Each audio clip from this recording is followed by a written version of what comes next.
Most everything we do is on a subconscious level. All of our triggers, all of our boundaries, everything that we explore is going to be limited by that subconscious. So, like when you make micro changes, that's why self-affirmation is a good thing to do. Anything, starting a practice, doing yoga, whatever. Every little tiny step is a step forward, and forward isn't a direction as much as it's a momentum. Because we're not getting better, right? We're not healing. We're just letting go of all of the stuff that we're not to get to a more complete version of ourselves. Because the complete version of ourselves is just the basis of consciousness. So there is a cosmic consciousness, and then there is the collective consciousness. Collective consciousness is what gets us caught up in political figures and stars and musicians and television shows and YouTube channels, right? So we either identify with those people or we don't. And the reason we either do or don't is based on subconscious groundings that we have, comfort zones. I'm comfortable thinking this way. And since I'm comfortable thinking this way, it must be right. But I will guarantee you that whatever you're comfortable with is more than likely just a subconscious trigger of some sort that keeps you fit in a nice tight little box. Consciousness is always expanding. It always will be. There is no time and space, so it already is that. You are already the thing that you're looking for. And healing is just another word for seeking, for looking, for watching. And as you make these little micro steps, these little micro changes in your DNA, suddenly you're no longer a Democrat. You're no longer a Republican. You're no longer a Christian or a Buddhist. You're no longer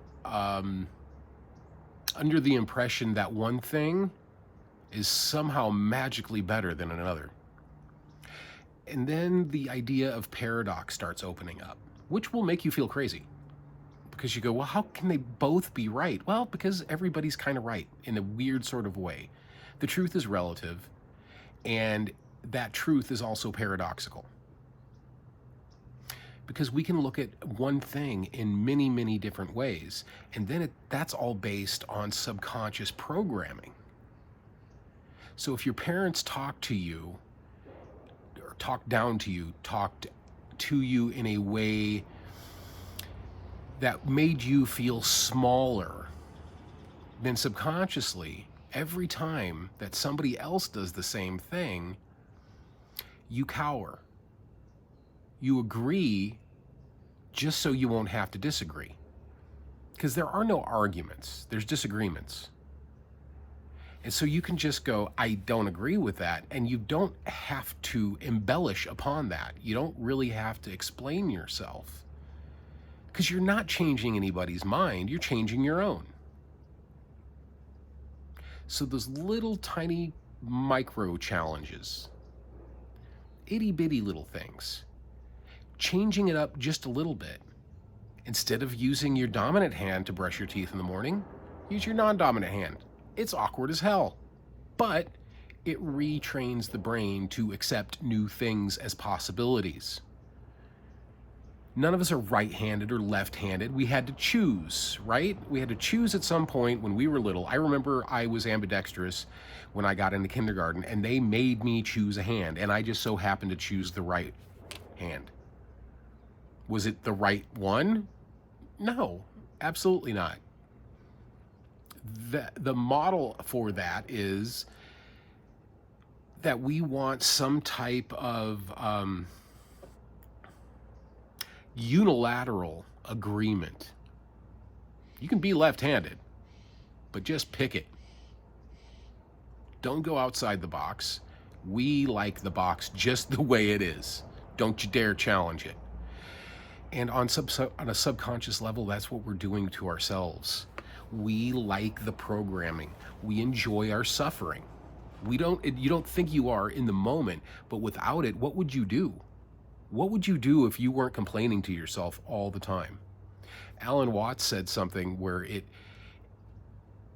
we open ourselves up when we stop talking to ourselves, when we stop playing a narrative over and over again.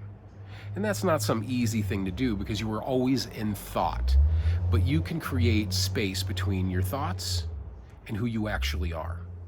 And the more of that space that you create, the more aware you become. So awareness and awakening is a state of mind. You already are whatever it is you believe you are.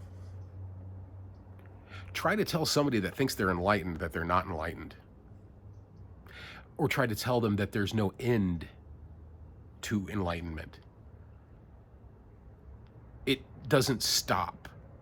You don't just suddenly understand that the world is illusory and Maya is everywhere, and and your desires are actually nonsense that you've carried with you since childhood based on people and their experiences and their desires.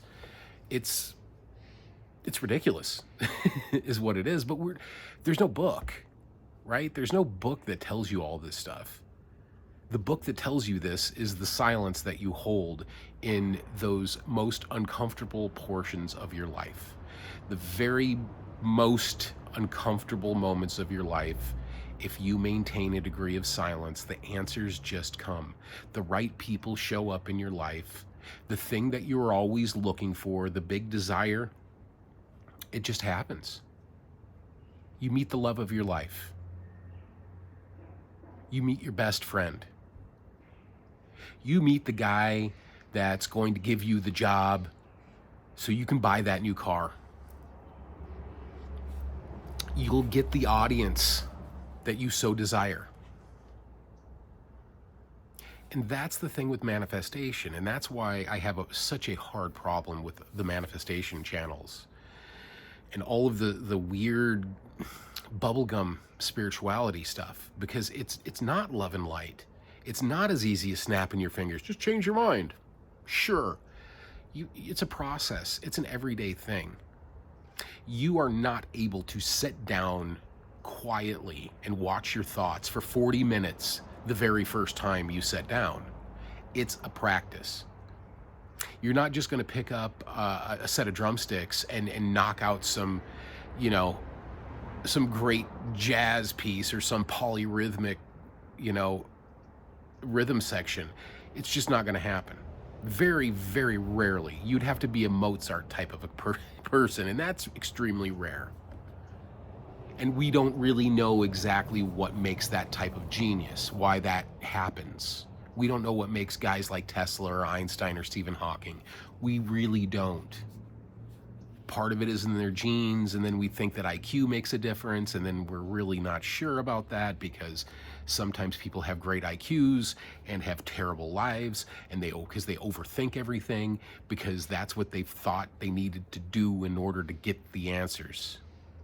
And generally, it has nothing to do with thinking at all. It's the lack thereof. The less thinking, the more the consciousness opens up. And the more the consciousness opens up, the more you're allowed to explore. Just go into it with a degree of curiosity. So I had meditated for probably a good 15, 18 years when I discovered the binaural beats, the like Hemisync and HoloSync, brain entrainment. And that opened up a whole new thing for me, because now I was centering directly rather than trying to stop the thoughts and then getting irritated because you can't, and then somebody's running a chainsaw in the background so you get really annoyed and anxious, right? And so I delved more into that, and that's how I discovered Thomas Campbell and like his theory of everything, his big theory of everything, his big toe. And that opened up a lot of things on an intellectual level because I like to analyze things.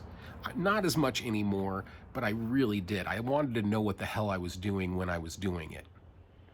And meditation or a Zen monk sitting there just telling you shut the fuck up and sit down, it doesn't really help, especially if you have, say, physical conditions, right? If you have a bad back, or your legs fall asleep when you're sitting in Zazen and you're in maybe half lotus or full lotus, and you just can't feel your legs anymore, and then you've got to try to move, but you're not supposed to, don't you dare.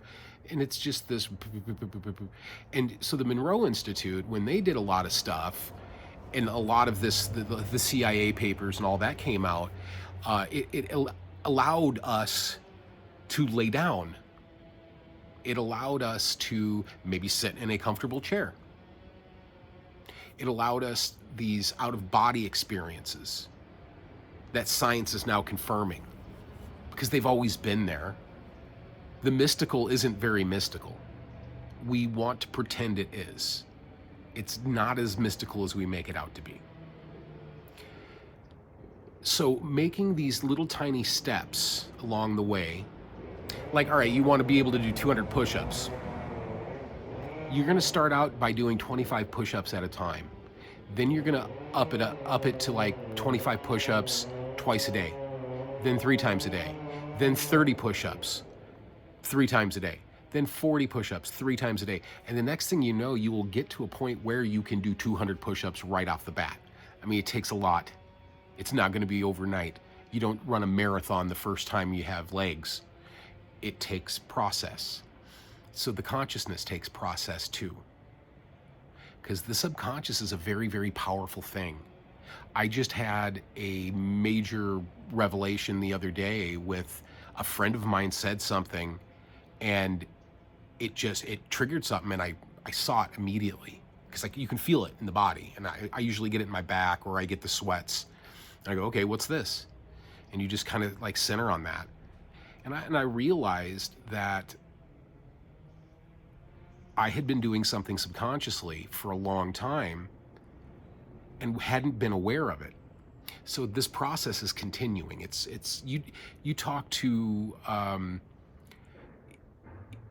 the most profound guru that you know, and they will say that this is a continuous, constant. You don't just, and you're done. So guys like Mooji look really calm and very, very assured, and they generally are, because they've completely reprogrammed themselves. That does not mean that those thoughts stop. The intrusive thoughts don't come in. What that means is that when they do, you don't have to believe them. We are very much creatures of habit. And whatever we've been convinced of will be our energy. That will be who we are. That's how we will vibrate. So start with the little steps, and don't get down on yourself if it doesn't happen immediately. It takes time. It is a long-term practice. It's just the way it is. Some people have the Eckhart Tolle experience and they just doof. But how much suffering did he go through before that happened? See, that's the thing that they're not telling you about, like the instant enlightenment or the instant consciousness, is we don't know how much a person has gone through to get to that stage. And then we don't know how much they've gone through in previous lives. How much have they lost in, 5 lives back? I'm a firm knower of reincarnation. So it is a matter of yes, and it's a matter of not knowing. So you know without knowing. It is, in a way, I guess it's just like being able to fry a pancake. You suck at your first couple, and then, for some odd reason, the first pancake always gets burnt before you can adjust the heat and get everything just right.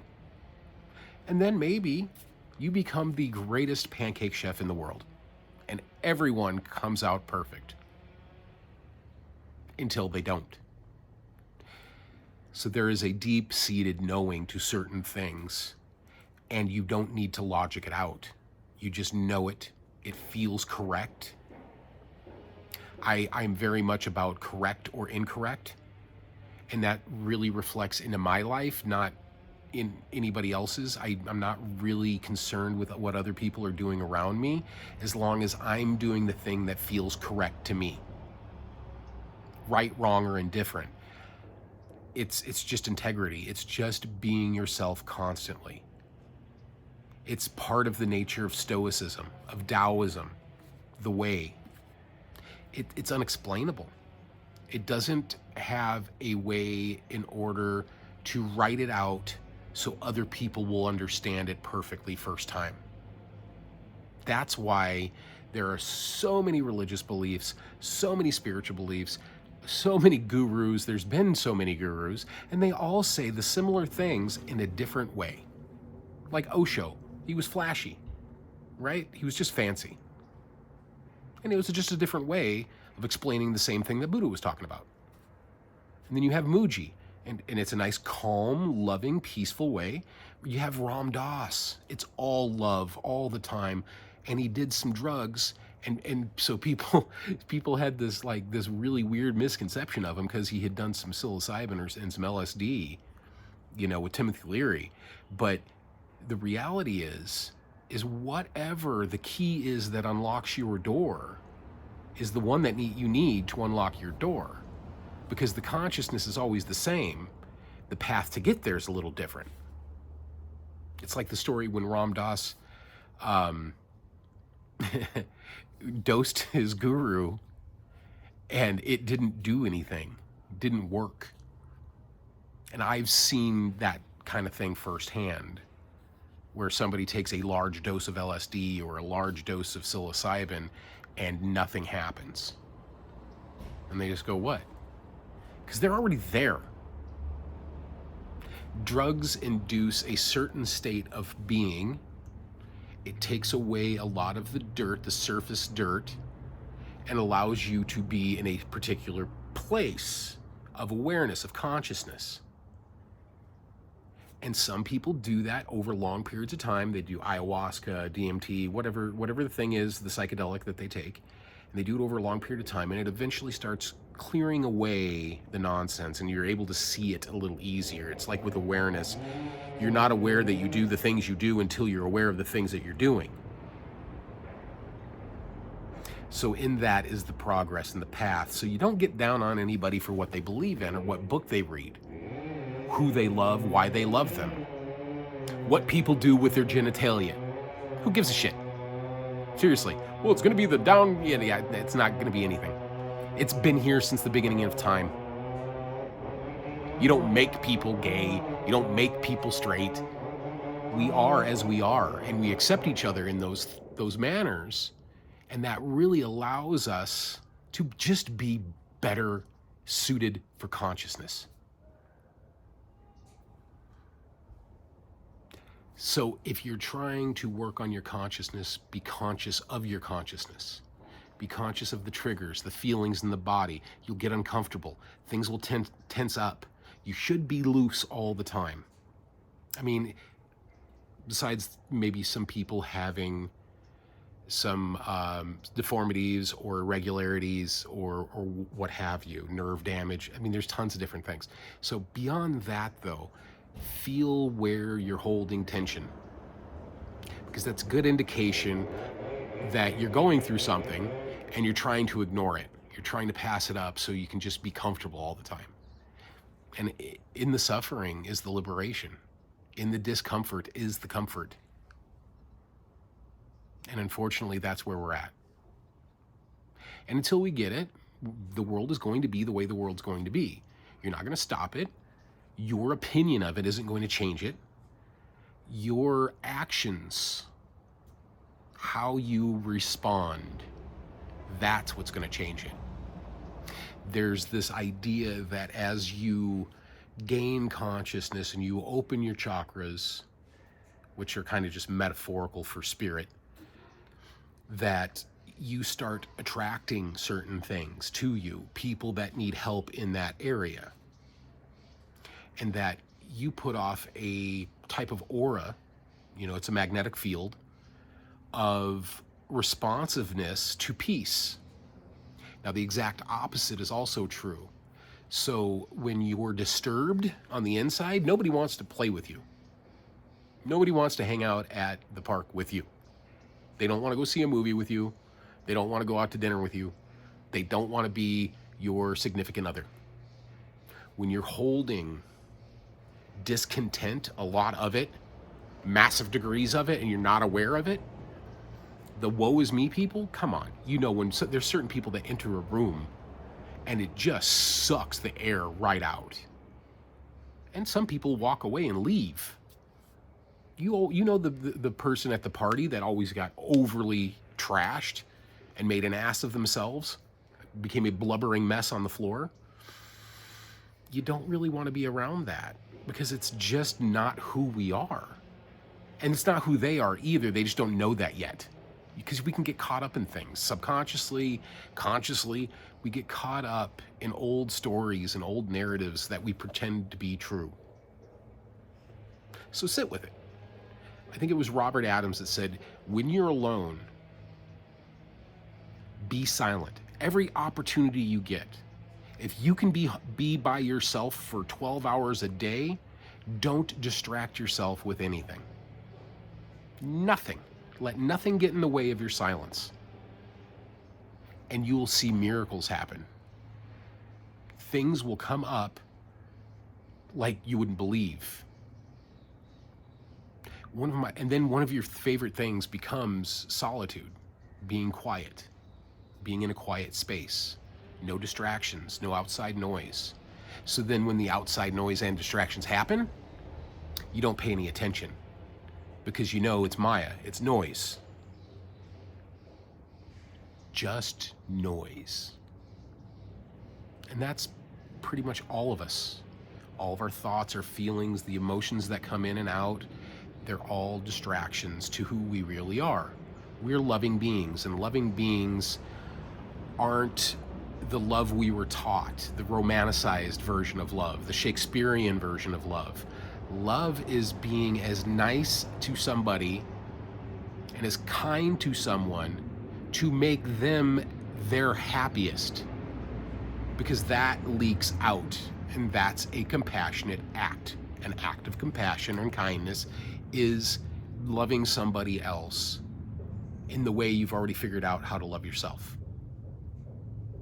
It's not romantic. It's human. So start a practice. Start something that you're not going to finish, because it's never ending. It'll keep going on forever and ever and ever.